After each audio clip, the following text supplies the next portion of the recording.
I mostly read public domain books here on Glenn Reads Books to You, and they were written a long time ago, so they're usually racist or sexist or bigoted, but in there somewhere is a story, and that's why those stories are famous. Other times, I read works from independent authors, and they're delightfully not racist, but they might have adult language or adult situations, like, making sex. So that's your warning, but I'm sure you're grown up enough to handle it. Don't write to me complaining. What the hell am I even supposed to dress like? I don't know what I'm supposed to do. Going to a high school play? Oh, god damn it.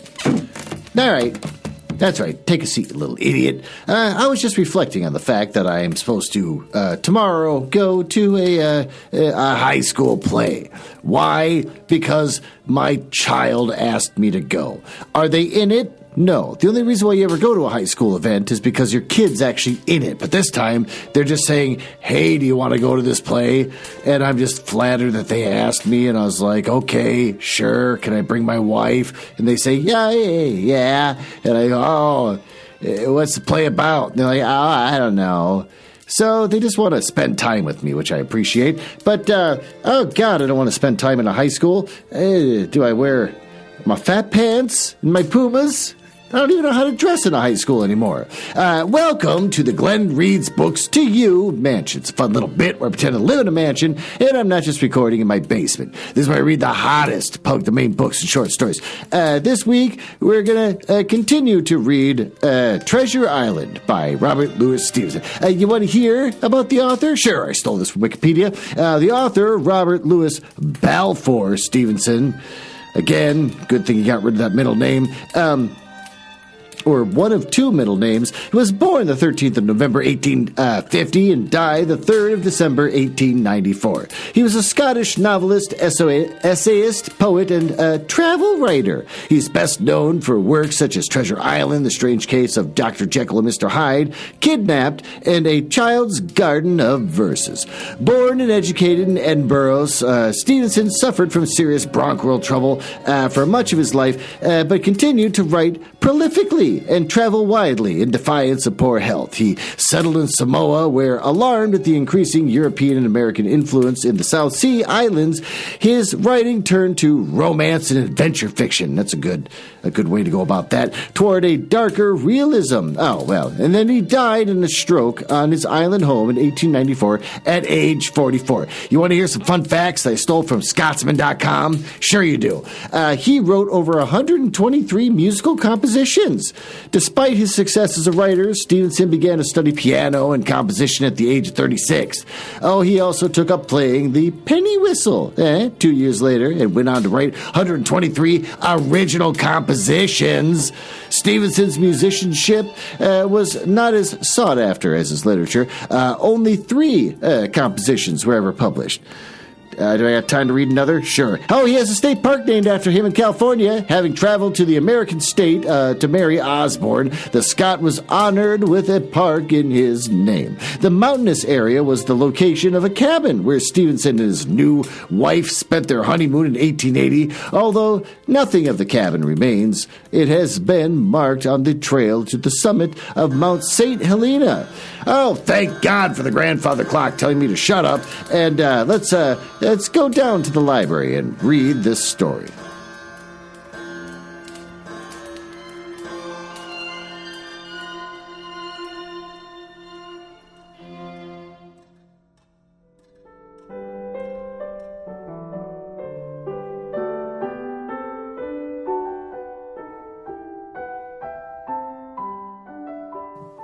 Well, there you go. Get yourself settled. Get all wrapped up. Go on, take that blanket. It's okay. Put it around your lap like you're an old person. As I read to you, Chapter 4, The Sea Chest. I lost no time, of course, in telling my mother all that I knew, and perhaps should have told her long before, and we saw ourselves at once in a difficult and dangerous position. Some of the man's money, if he had any, was certainly due to us, but it was not likely of our captain's shipmates. Above all, the 2 specimens seen by me burp. Man, am I gassy. Black Dog and the blind beggar would be inclined to give up their booty in payment of the man's debts.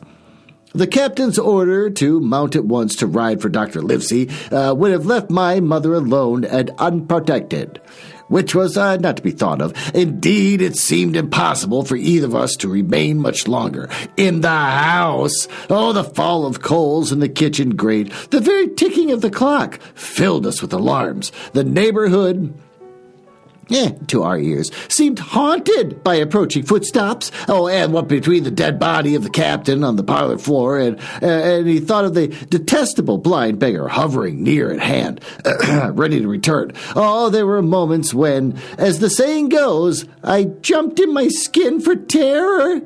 That's the saying. That's a saying I say all the time. Something must speedily be resolved upon, and it occurred to us at last to go forth together and seek help in the neighboring hamlet. No sooner said than done. Bareheaded as we were, we ran out at once in the gathering evening in the frosty fog. The hamlet lay not many 100 yards away, though out of view, on the other side of the next cove, and what greatly encouraged me, it was an opposite direction from that whence the blind man had made his appearance, and whither he had presumably returned. Oh, we were not many minutes on the road, though we were sometimes stopped to lay hold of each other and hearken. There's no unusual sound, nothing but the low wash of the ripple, the croaking of the inmates of the wood. It was already candlelight when we reached the hamlet, and I shall never forget how much I was cheered to see the yellow shine in the doors and windows. But that, as it proved, was the best of help that we were likely to get in that quarter, for you would have thought men would have been ashamed of themselves. No soul would consent to return with us to the Admiral Benbow.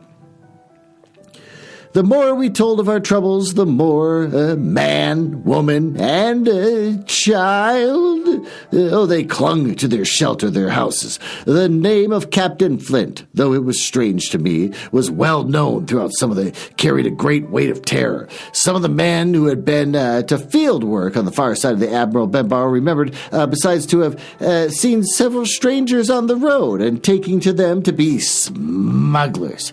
To have bolted away. And one, at least, had seen a little lugger in which we called Kit's Hole.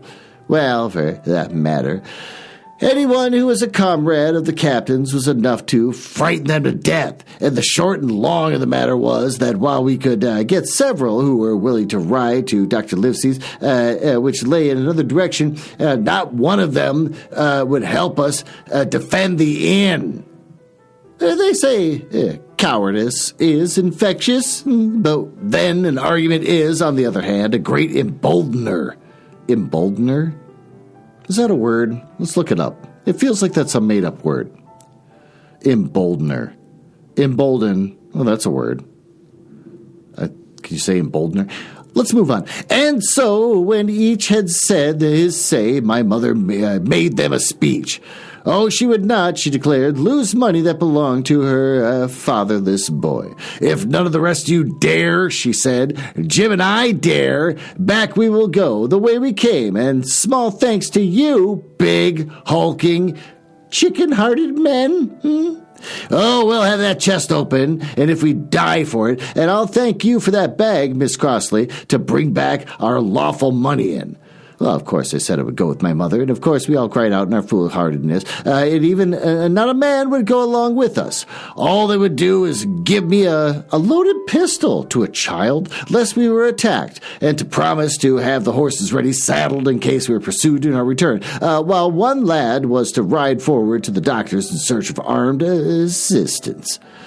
My heart was beating finely when the two of us set forth the cold night upon this dangerous venture. A full moon was beginning to rise and peered readily through the upper edges of the fog, and this increased our haste, for it was plain before we came forth again that all would be as bright as day.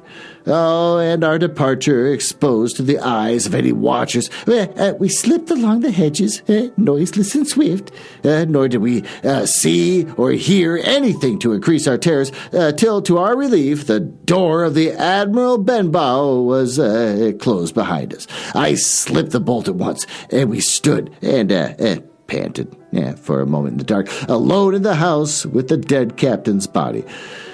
Then my mother got a candle in the bar. Holding each other's hands, we advanced into the parlor. He lay as we had left him, on his back, with his eyes open, and one arm stretched out.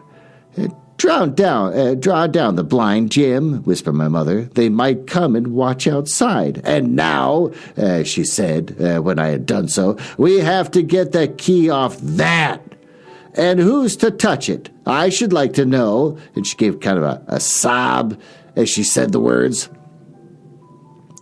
I went down on my knees at once, on the floor close to his hand, and there was a little round of paper, blackened on one side.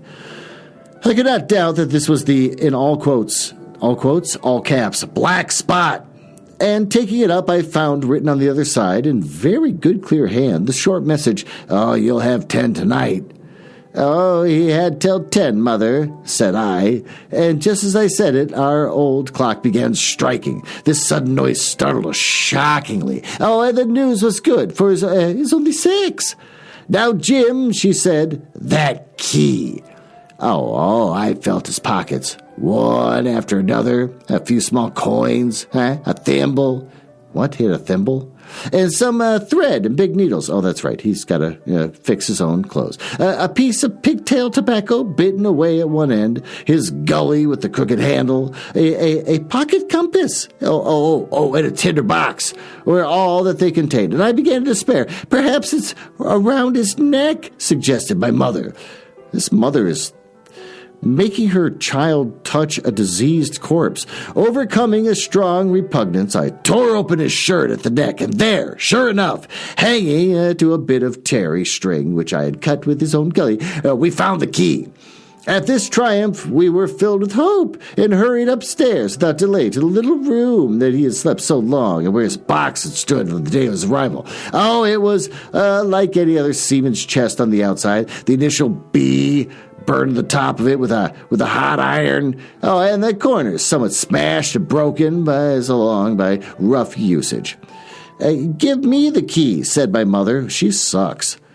"Hey, you, touch that corpse. Get me the key." "Okay, now give me the key so I can open up the thing." What a turd. And though the lock was very stiff, she had turned it and thrown back the lid as twinkling. Well, a strong smell of tobacco and tar rose from the interior, but nothing was to be seen except for at the top, except a suit of very good clothes, carefully brushed and folded, and they had never been worn. My mother said under that the miscellany began: a quadrant, a tin cankin, several sticks of tobacco, 2 brace of very handsome pistols, a piece of silver, and an old Spanish watch, and some other trinkets of little value, mostly foreign make, a pair of compasses, mounted with brass, and 5 or 6 curious West Indian shells. I have often wondered why he would have carried around these shells with him in his wandering, guilty, and a haunted life. In the meantime, we had found nothing of any value but the silver and the trinkets, and neither of these were in our way. Underneath, there was an old boat cloak, whitened with sea salt on many harbor bar. My mother pulled it up with impatience, and there lay before us the last things in the chest. A bundle tied up in oilcloth and looking like papers, and a canvas bag that gave forth, at a touch, the jingle of gold. Oh, I'll show these rogues that I'm an honest woman, said my mother. I'll have my dues, and not a farthing over. Hold Miss Crossley's bag. And she began to count over the amount of the captain's score for the sailor's bag into one that I was holding. It was a long, difficult business, for the coins were of all countries and sizes. Doubloons, Louis d'ors, guineas, and pieces of 8, And I know what besides, all shaken together at random. The guineas, too, were about the seacrest, and it was with these only that my mother knew how to make her count. When we were about, halfway through, I suddenly put my hand upon her arm, for I had heard in the silent, frosty air a sound that brought my heart into my mouth. The tap-tapping of the blind man's stick upon the frozen road. Oh, yeah, it drew nearer and nearer while we sat holding our breath. Then it struck sharp on the inn door, and then we could hear the handle being turned and the bolt rattling as the wretched being tried to enter. And then there was a long time of silence, both within and without, and at last the tapping recommenced, and to our indescribable joy and gratitude, died slowly away again until it ceased to be heard. "Mother," said I, "take the hole and let's be going," for I was sure the bolted door must seem suspicious and would bring the whole hornet's nest about our ears, though how thankful I was that I had bolted it. None could tell who had never met the terrible blind man. But my mother, frightened as she was, would not consent to take such a fraction more than was due to her, and was obstinately unwilling to be content with less. Oh, it was not yet 7, she said, by a long way. Oh, she knew her rights, and she would have them. And she was still arguing with me when a little low whistle sounded a good way off upon the hill. Oh, that was enough, and more than enough for both of us. "Well, I'll take what I have," she said, jumping to her feet. "And I'll take this to square the count," said I, picking up the oilskin packet. Next moment, we were both groping downstairs, leaving the candle by the empty chest, and next we had opened the door and were in full retreat. We had not started a moment too soon. The fog was rapidly dispersing. Already the moon shone quite clear on the high ground on either side, and it was only in the exact bottom of the dell around the tavern door that a thin veil still hung unbroken to conceal the first steps of our escape. Far less than halfway. That one squeezed out. I was unprepared for that. That was a surprise. Very little beyond the bottom of the hill. We must come forth into the moonlight. Nor was this all, for the sound of several footsteps running, all ready to come to our ears. As we looked back in our direction, a light tossing to and fro, still rapidly advancing, showed that one of the newcomers carried a lantern. "My dear," said my mother suddenly, "take the money and run. I'm going to faint." Well, this is certainly the end of both of us, I thought. How I curse the cowardice of the neighbors, and how I blame my poor mother for her honesty and her greed, for the past foolhardiness and present weakness! ! Oh, we were just at the little bridge. Oh, by good fortune, I helped her, tottering as she was, into the edge of the bank, where, sure enough, she gave a sigh and fell on my shoulder. Well, I don't know how I found the strength to do it all, and I am afraid it was roughly done, but I managed to drag her down to the bank, a little way under the arch. Further, I could not move her, for the bridge was too low for me to do more than crawl below it. So there we had to stay, my mother almost entirely exposed, and both of us within earshot of the inn. Next chapter, The Last of the Blind Man. My curiosity, in a sense, was stronger than my fear, for I could not remain where I was, but crept back to the bank again, whence, sheltering my head behind a brush of broom, I might command the road before our door. I was scarcely in position ere my enemies might begin to arrive, 7 or 8 of them, running hard, their feet beaten out of time along the road, and the man with the lantern and some paces in front. 3 men ran together, hand in hand, and I made out, even though through the mist, that middle man of this trio was a blind beggar. The next moment his voice showed me that I was right. "Down with the door!" ! He cried. "Aye, aye, sir," answered 2 or 3, and a rush was made upon the Admiral Benbow. Oh, the lantern-bearer following, and then I could see them pause, and hear his speeches passed in a lower key as if they were surprised to find the door open. But the pause was brief, for the blind man again issued his commands. His voice sounded louder and higher, as if he were afire with the eagerness and rage. In, he shouted and cursed them for their delay. Well, 4 or 5 of them obeyed at once, and 2 remaining on the road with the formidable beggar. There was a pause, and then a cry of surprise, and then a voice shouting from the house, "Bill's dead!" But the blind man swore at them again for their delay. "Search him, some of you shirking lubbers, and the rest of you aloft. Get the chest," he cried. Well, I could hear their feet rattling up the old stairs, and so that the house must have shook with it. Promptly afterwards, fresh sounds of astonishment arose, and the window of the captain's room was thrown open with a slam, and a jingle of broken glass. Oh, and a man leaned out in the moonlight, head and shoulders, and addressed the blind beggar on the road below him. "Pew," he cried. "Oh, they've been before us, yeah? Someone's turned the chest out, alow and aloft." "Is it there?" roared Pew. "The money's there." The blind man cursed the money. "Flint's first, I mean," he cried. "He didn't see it here nohow," returned the man. "Here, you below there. Is that Bill?" cried the old man again. And at that, another fellow, probably him who had remained below to search the captain's body, and had come to the door of the inn. "Bill's been overhauled already," he said. "Nothing left." "Oh, it's these people of the inn. It's that boy. Oh, I wish I had put his eyes out," cried the old man. "Pew, there's no time ago. They had the door bolted, and when I tried it, scatter, lads, and find him." "Well, sure enough, they left their glim here," said the fellow from the window. "Scatter and find 'em. Rout the house out," reiterated Pew, striking with his stick upon the road. Then there followed a great to-do through our old inn, heavy feet pounding to and fro, furniture thrown over, doors kicked in, until the very rocks re-echoed, and the men came out again, one after another, and on the road, and declared that we were nowhere to be found.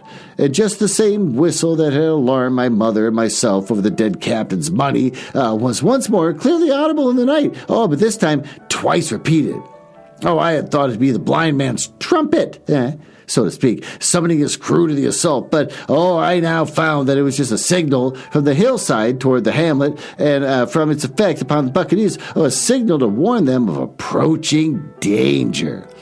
"Well, it's dark again," said one. "Twice. We'll have to budge, mates." "Budge, you skulk," cried Pew.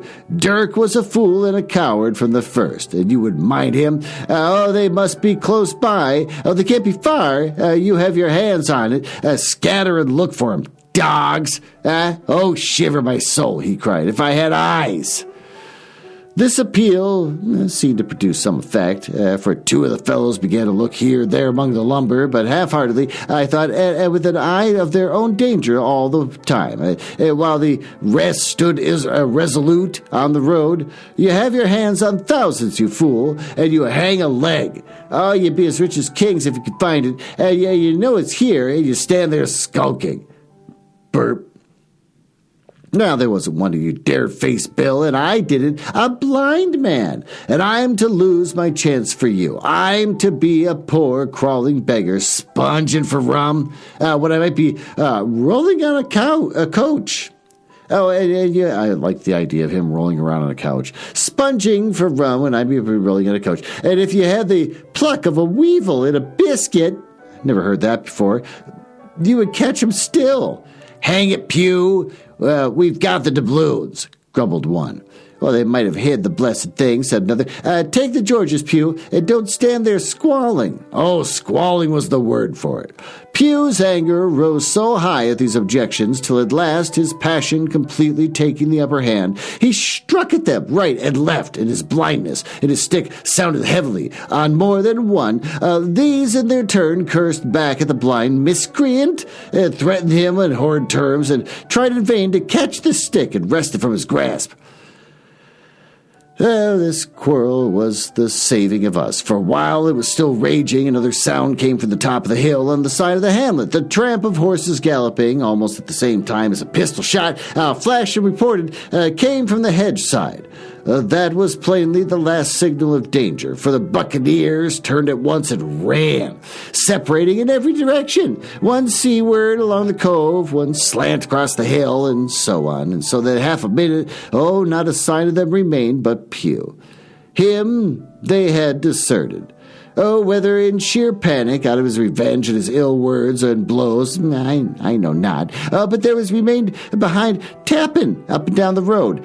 In a frenzy, and groping and calling for his comrades. Finally, he took a wrong turn and ran a few steps past me toward the hamlet, crying, Johnny, Black Dog, Dirk, and other names. You won't leave old Pew, mates, not old Pew. Well, just then the noise of horses topped the rise, and 4 or 5 riders came in sight of the moonlight and swept at full gallop down the slope. At this, Pew saw his error, turned with a scream, and ran straight for the ditch, into which he rolled. But there was on his feet again in a second, and made another dash, and now utterly bewildered, right under the nearest of the coming horses. The rider tried to save him, but in vain. Down went Pew with a cry that rang high into the night, and with the 4 hooves trampled and spurned him and passed by. He fell on the side, then gently collapsed upon his face and moved no more. Well, I leapt to my feet and hailed the riders. They were pulling up at any rate, horrified at the accident, and I soon saw what they were. One, trailing out behind the rest, was a lad that had gone from the hamlet to Dr. Livesey's, and the rest of the revenue officers, for whom he had met by the way, and for whom he had the intelligence to return at once. Some news of the lugger in Kit's Hole had found its way to the supervisor Dance, and had set him forth that night in our direction, and that circumstance my mother and I owed our preservation from death. Pew was dead. He's dead? Stone dead. As for my mother, when we had carried up, I was thinking Pew probably heard this entire conversation like, God save us. And then he'd be like, I know, but no, he's just dead. A little cold water and salts, and that brought her soon back, and she was none the worse for her terror, though she still continued to deplore the balance of the money. In the meantime, the supervisor rode on as fast as he could to Kit's Hole, but his men had to dismount and grope down the dingle, leading and sometimes supporting their horses in continual fear and ambushes, so it was no great matter for surprise that when they got down the hole, the lugger was already underway. Though still close in, he hailed her. A voice replied, telling him to keep out of the moonlight, or he'd get some lead in him. At the same time, a bullet whistled close by his arm. Soon after, the lugger doubled the point and disappeared. Mr. Dance stood there, as he said, quote, like a fish out of water, unquote. And all he could do was dispatch it to man B, big long dash, which is how they covered up names back then. Why? It's a fiction. It's a fictional book. Why would you have to cover up the person's name with a B and a big long dash? To warn the cutter. And that, said he, is just about as good as nothing. They got off clean, and that's the end. Only, he added, I'm glad I trod on Master Pew's corns, for by this time they had heard my story. I went back with them to Admiral Benbow, and you cannot imagine how such a state of smash, huh? The very clock had been thrown down by these fellows in their furious hunt after my mother and myself. And though nothing had actually been taken away except for the captain's money bag and a little silver from the till, I could see at once that we were ruined. Mr. Dance could make nothing of the scene. They got the money, you say? Well, then, Hawkins, what in fortune were they after? More money, I suppose? No, sir. Not money, I think, replied I. In fact, sir, I believe I have the thing in my breast pocket. And to tell you the truth, I should like to get it put in safety. Well, it seems like a good place as any other to stop. Why don't we take a break from this story? Go wet our whistles and just relax for a little bit. Just take a little break and relax. And head down to my basement where we can sit underneath a naked light bulb with an empty seat that you can sit in while I stand on the other side of the room under a different naked light bulb and play my guitar to you as I tell you about the latest upcoming books from Penguin Random House.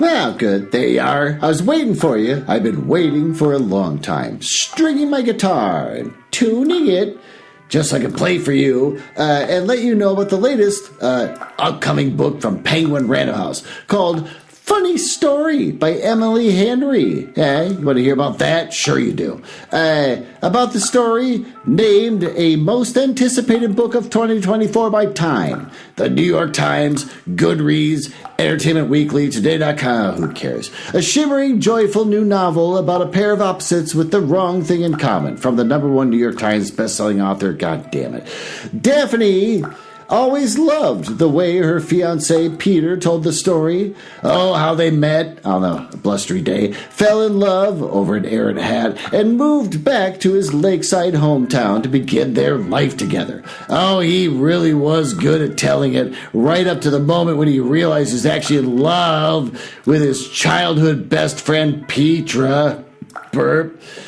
Which is how Daphne begins her new story, stranded in a beautiful waning bay, Michigan, without friends or family, but with a dream job as a children's librarian that barely pays the bills, and proposing to be roommates with her only person who could possibly understand her predicament, Petra's ex, Miles Novak. Oh, I can already see where this is going. Also, a children's librarian? Like, you're just the librarian for the children's section? Or is there an entire library just for children that I'm not aware of?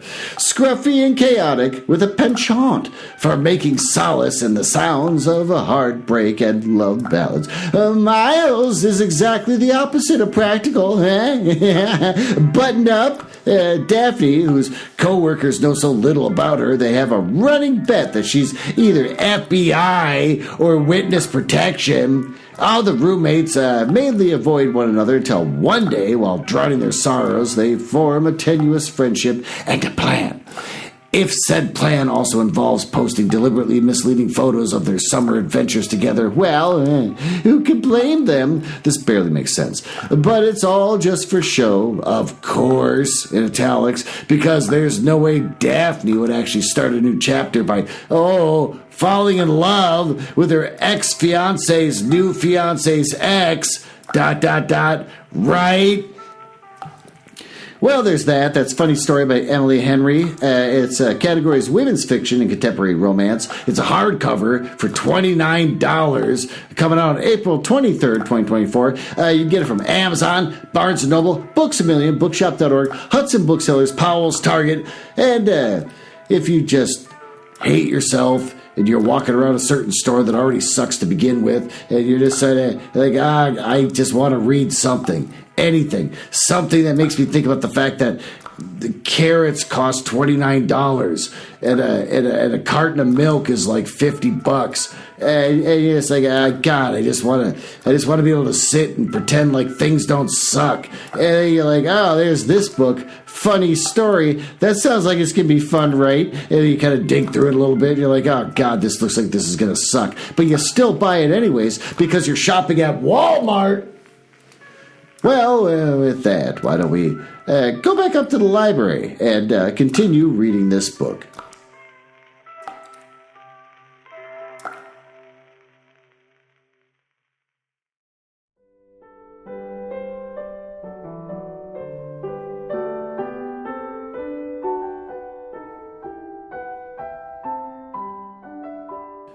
Well, there you are. Why don't you self-seated again? Go on, grab the blankets, snuggle up. Yeah, it's really fun and cute and cozy. Let's continue reading. To be sure, boy, quite right, said he. I'll take it if you like. I thought perhaps Dr. Livesey, I began. Perfectly right, he interrupted very cheerily. Perfectly right. A gentleman and a magistrate. And how I come to think of it, I might as well ride round there myself and report to him or Squire, Master Pugh's dead. When all's done, not that I regret it, but he's dead, you see, and people will make out against an officer of His Majesty's revenue if it out that they can. And now I'll tell you, Hawkins, if you like, I'll take you along. Well, I thanked him heartily for the offer, and we walked back to the hamlet where the horses were. By the time I told Mother my purpose, they were all in the saddle. Dogger, said Mr. Dance, you have a good horse. Take up this lad behind you. And as soon as I was mounted, holding on to Dogger's belt, the supervisor gave the word, and the party struck out at a bouncing trot on the road to Dr. Livesey's house. The captain's papers. We rode hard why does it just say the captain's papers with no period at the end? Then the next line is, we rode hard all the way till we drew up before Dr. Livesey's door. Oh, the house was all dark to the front. Mr. Dance told me to jump down and a knock, and Dogger gave me a stirrup to descend by, and the door was opened almost at once by the maid. Is Dr. Livesey in? I asked. No, she said, and had come home in the afternoon, but had not gone up to the hall to dine and pass the evening with the squire. Well, there we go, boys, said Mr. Dance. This time it was the distance I was short. Oh, and I did not mount, but ran with Dogger's stirrup leather to the lodge gates and up the long, leafless, moonlit avenue to where the white line of the hall buildings looked on either hand in the great old gardens. Here Mr. Dance dismounted, and taking me along with him was admitted at word into the house. The servant led us down a matted passage and showed us at the end of the great library, all lined with bookcases and busts upon the top of them. Oh, where the squire and Dr. Livesey sat, pipe in hand on either side of the bright fire. I had never seen the squire so near at hand. He was a tall man, over 6 feet high and broad in proportion, and he had a rough and ready face, all roughened and red and lined in the long travels. His eyebrows were very black and moved readily, and he gave him a look of some temper. Not bad, you would say, but quick and high. Come in, Mr. Dance, says he, very stately and condescending. Good evening, Dance, says the doctor with a nod, and good evening to you, friend Jim. What good wind brings you here?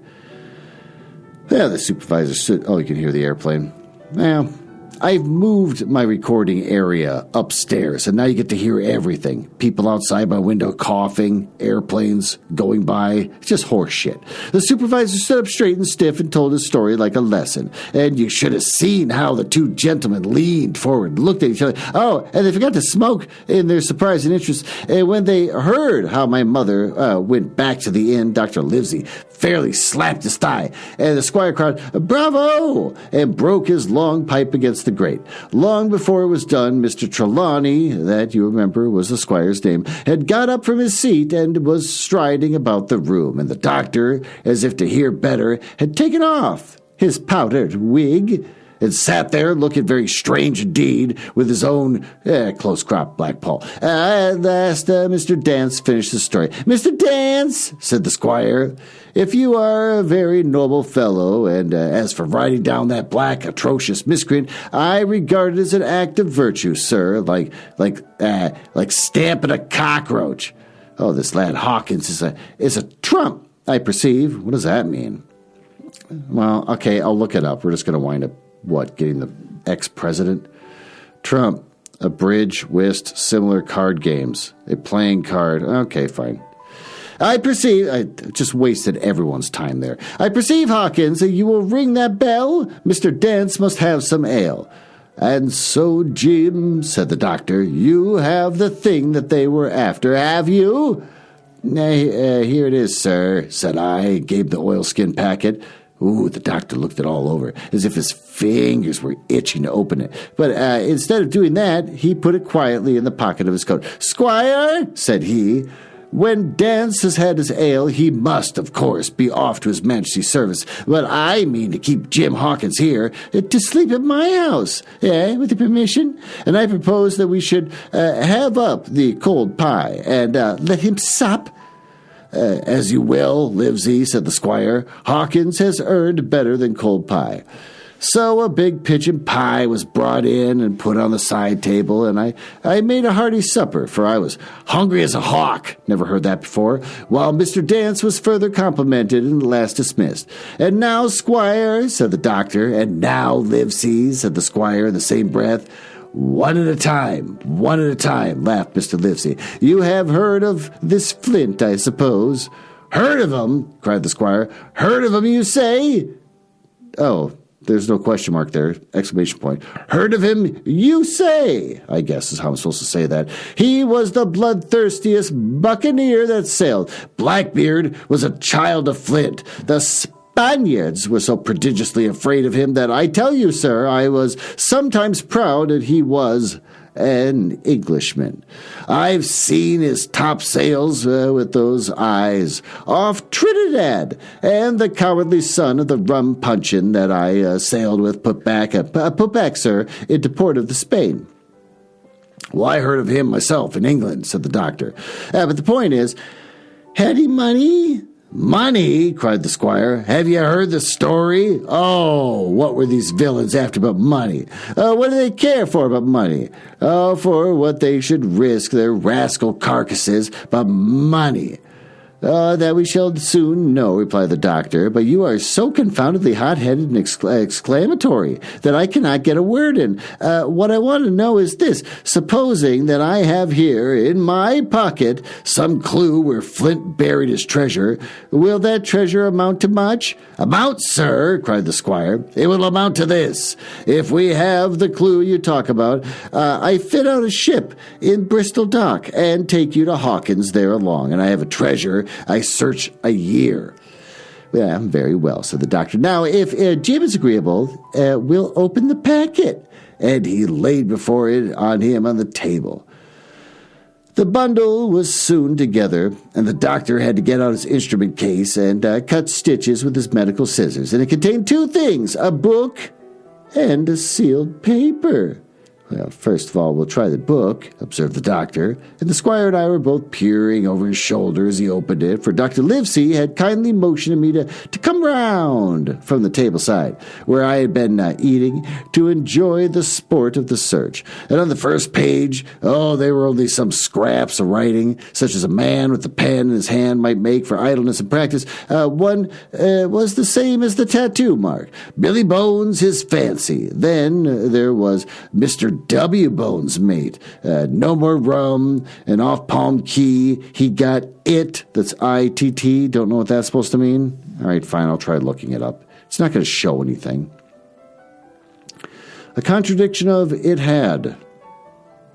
How come no one uses that anymore? In writing, and some other snatches, mostly single words and unintelligible. I could not help wondering who it was that had got it with two T's, and what it with two T's he had got. A knife in his back, as like as not. Not much instruction there, said Dr. Livesey as he passed on. The next 10 or 12 pages were filled with a curious series of entries. There was a date at one end of the line, and on the other sum of money, as common account books. But instead of explanatory writing, I'm moving on. Only a varying number of crosses between the two. On the 12th of June, 1745, for instance, a sum of £70 had plainly become due to someone, and there was nothing but 6 crosses to explain the cause. In a few cases, to be sure, the name of a place could be added, as off Caracas.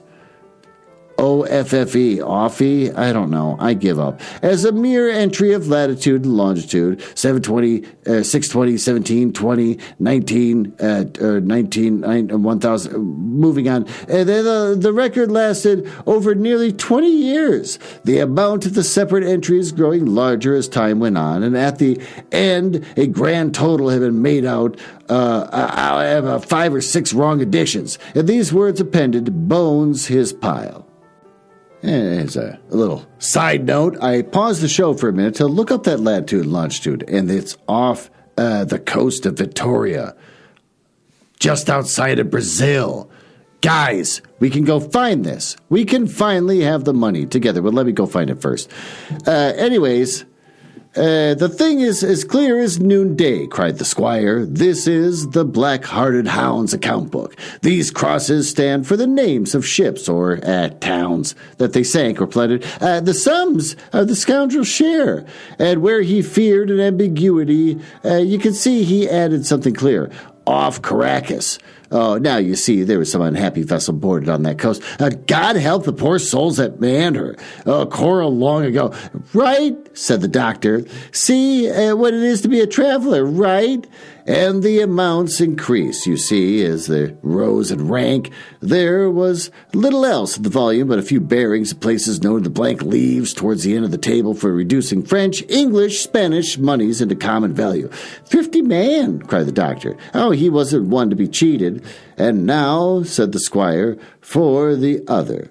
The paper had been sealed in several places with the thimble, by way of seal, and the very thimble, perhaps, that I had found in the captain's pocket. The doctor opened the seals with great care, and there, this is highlighted by 10 people, and there fell out of the map of an island, with latitude and longitude, surroundings, names, and hills, and bays, and inlets, and every particular that would be needed to bring a ship into safe anchorage upon its shores. It's about 9 miles long, 5 across, shaped, you might say, like a fat dragon standing up. Oh, yeah, 2 fine landlocked harbors, and a hill in the center part marked, quote, the Spyglass, unquote. Oh, there were several editions of a later date, but above all, 3 crosses of red ink, 2 on the north part of the island, 1 on the southwest. And beside his last, on the same red ink and in a small, neat hand, very different from the captain's trottery characters, these words, bulk of treasure here. Over on the back, the same hand had written as further information. Tall tree, spyglass shoulder, bearing to point of the north-north-northeast, skeleton island, east-southeast, and by east, 10 feet. The bar silver is the North's cash, and you can find it by the trend of the east hummock, 10 fathoms, south of the black crag with his face on, and the arms were easy bound, and the sand hill, north point of the North Inlet Cape, bearing east and a quarter north, J.F.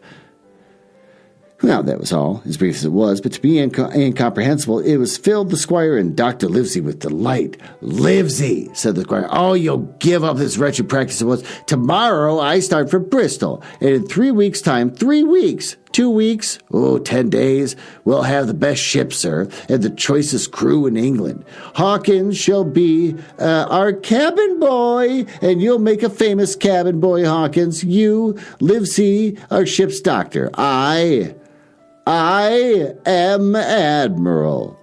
Oh, we'll take Rudith, Joyce, and Hunter. Oh, we'll have favorable winds, a quick passage, and not at least difficulty in finding the spot, and money to eat, to roll in, to play duck and drake. What the hell does that mean? With ever after.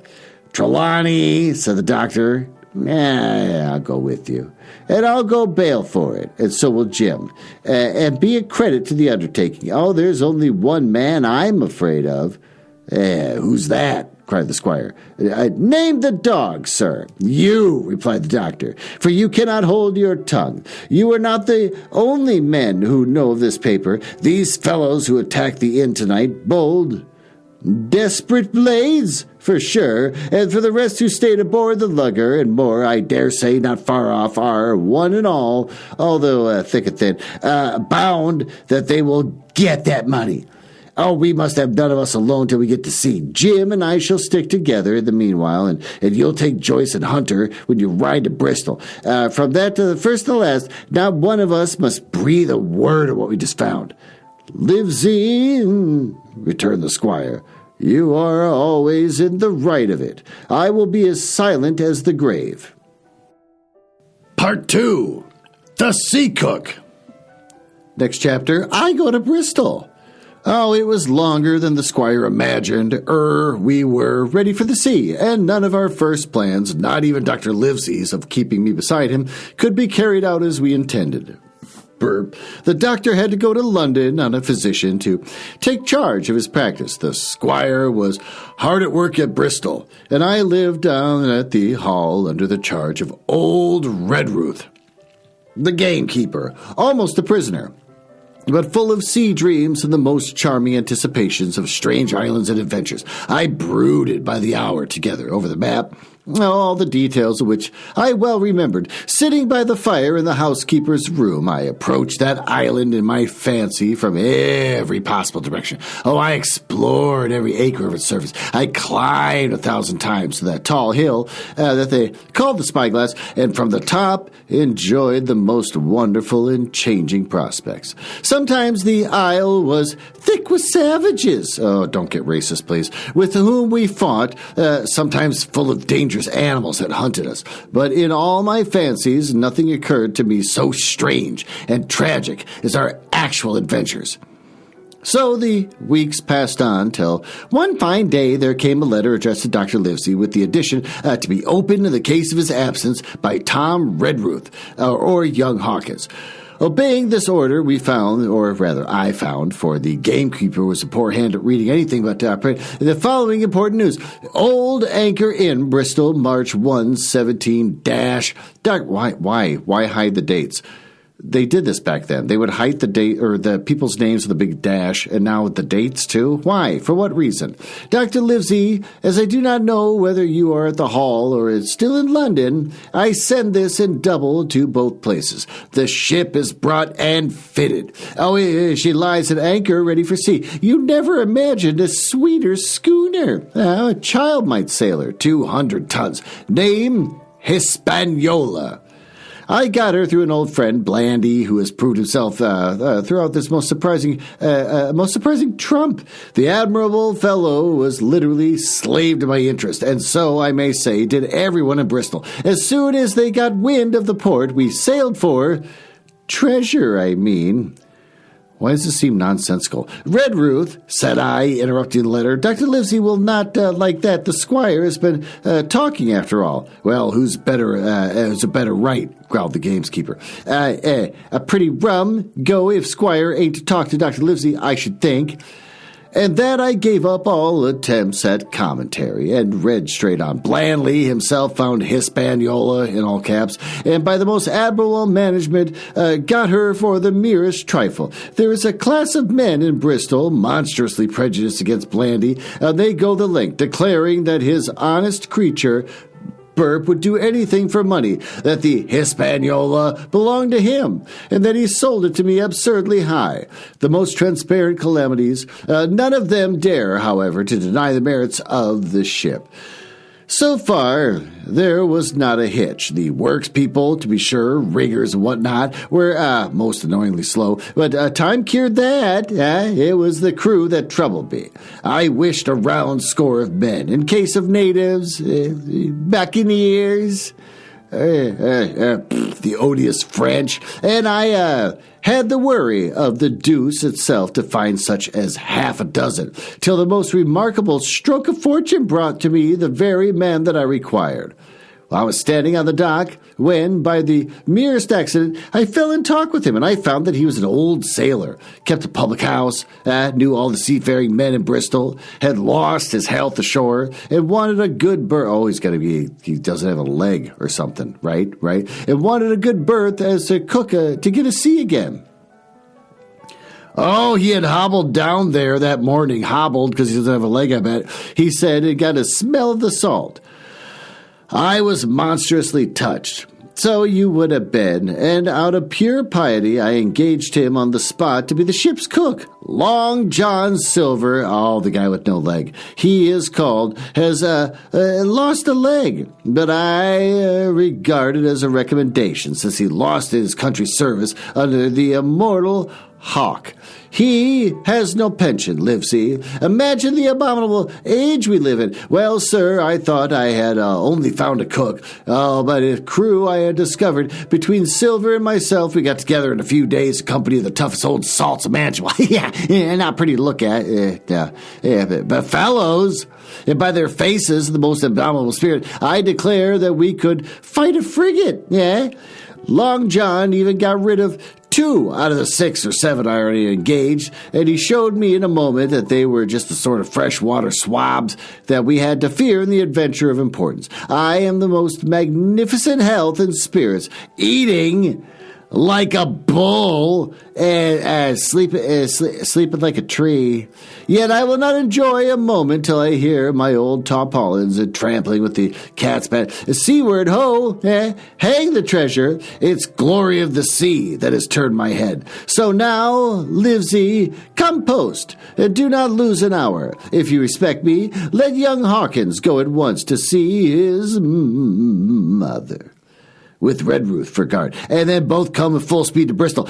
John Trelawney. Postscript, I did not tell you that Blandy, who, by the way, had to send a consort of us if we don't return up by the end of August, had found an admirable fellow for a sailing master. A stiff man, which I regret, but in all other respects, a treasure. Long John Silver unearthed a very competent man for a mate. A man named Arrow.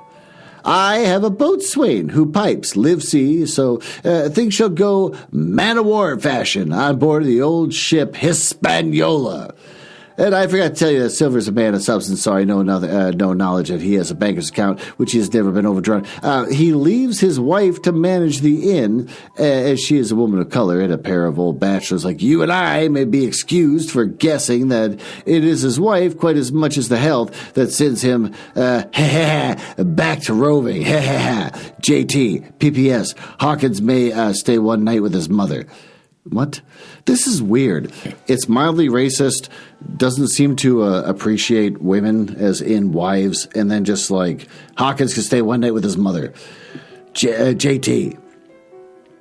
Well, you can fancy the excitement. Is that supposed to be charming? I don't know. With context for the times that this is written, weird. You can fancy the excitement into which the letter put me. I was half beside myself with glee, and if ever I despised a man, it was old Tom Redruth, who could do nothing but grumble and lament.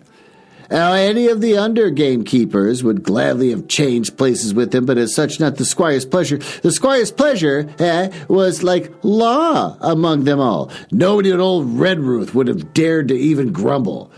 Well, the next morning, he and I set out on foot for the Admiral Benbow, and there I found my mother in good health and spirits. It's nice. And Captain, who had long been such a cause of so much discomfort, had gone where the wicked cease for the troubling. The squire had everything repaired, the public rooms and the sign repainted, and had added some furniture.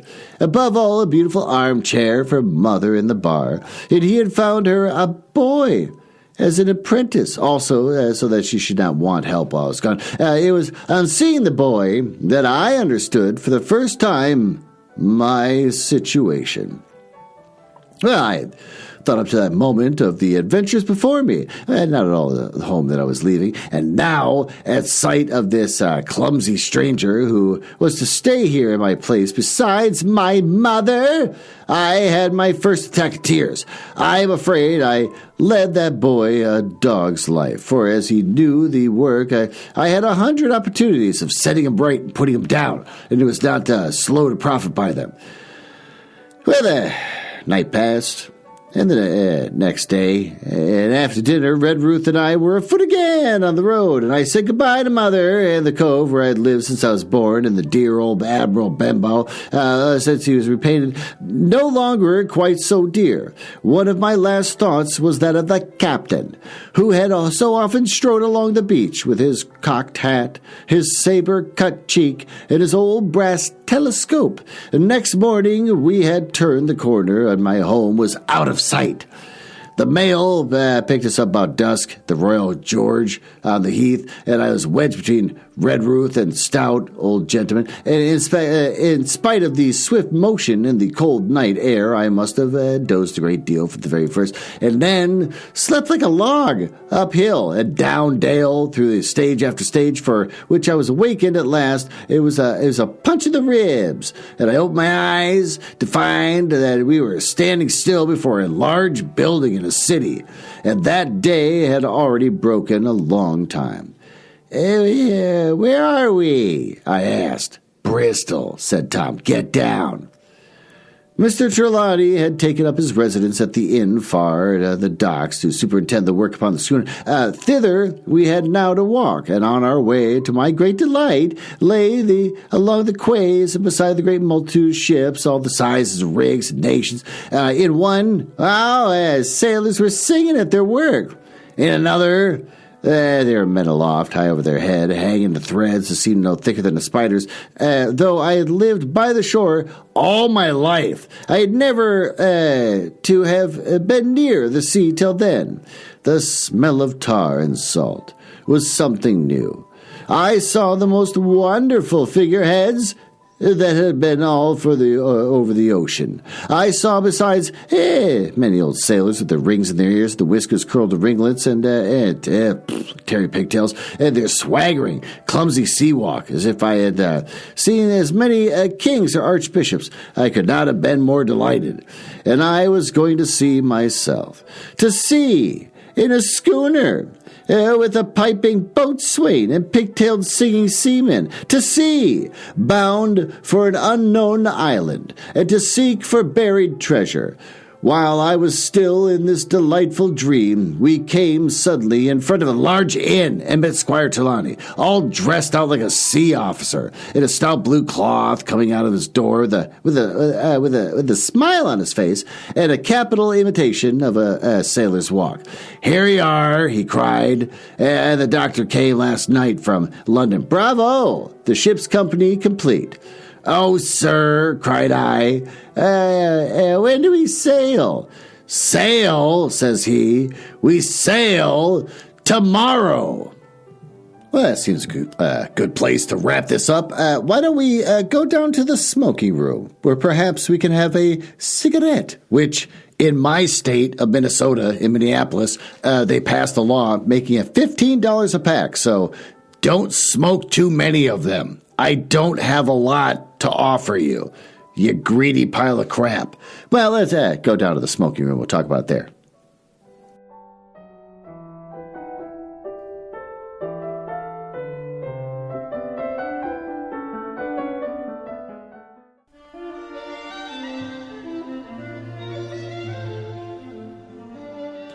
Well, there you are. Why don't you take a seat? As you can see, in the center of this table here, I have a baboon's skull. And if you take the top off his head, it's filled with cigarettes. Why don't you have one? Just one, though. My wife put those birds in here. Everyone loves pirates. Loves them.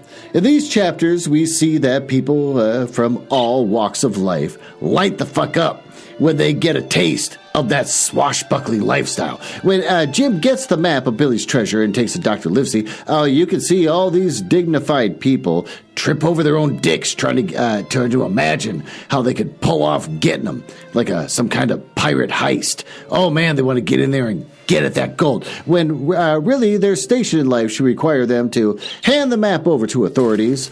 So even though most of society looks down on pirates, they are also drawn into the quote-unquote romance of it. We also see a kind of reality about these pirates and the kind of life that they lead. Most of them have some kind of disability. Pew is blind, Billy is a dying alcoholic, and Long John Silver is missing a whole leg. But though we're shown their physical results of their decisions and shown their kind of childish immaturity and how they handle things like, I don't know, looking through a place to find a map without destroying all of it, they're still somehow charming. And that's an angle the author can't let go of, because if he did, we wouldn't understand why Jim gets sucked into this world of adventure and losers.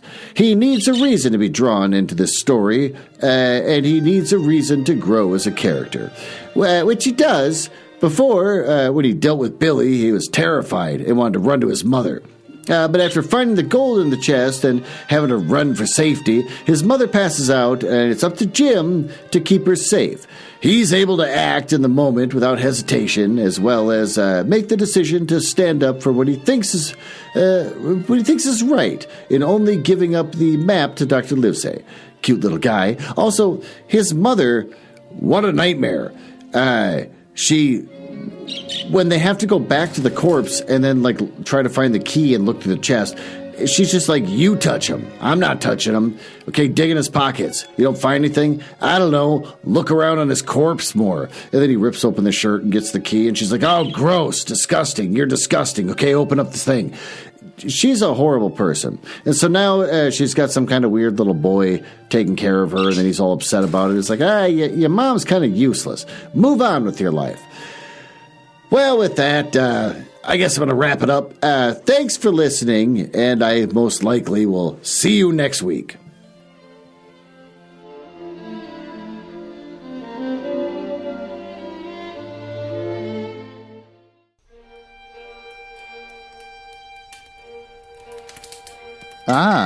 Well, it appears you found me in the part of the podcast I hate the most, where I tell you all about the places on the internet where you can find me. You can tell I hate this because of the sound effects making it sound like a stormy night in the drawing room of the damned. Now, there's that. Are you cool? I like cool people. It's the reason why I got involved in this business to begin with, just to meet cool people, not losers. So if you're cool, feel free to go over to my website, nuzzlehouse.com. But if you go there, you get to hear some of the other stuff that I and my wife work on, like the Radio Mystery Theater show, where we try to recreate the same show that used to be on in the 70s, but they don't make any episodes anymore. So we make our own, and we just steal all their commercials. And also, just in the curious mind, we made a Christmas album. If you go to our link tree, you can see that we made a Christmas album. It's the first thing we did after getting married, which I think everyone should do when they get married, is start talking about the Christmas album they're going to make. And we're working on a new show where we give relationship advice by reading paranormal smut. And since I think you might be cool, you can always just email me directly, glenn.nuzzles@gmail.com. But don't email if you're a nerdlinger or a dork. Now, back to business. I can't believe I drank all of them already. There's got to be one left.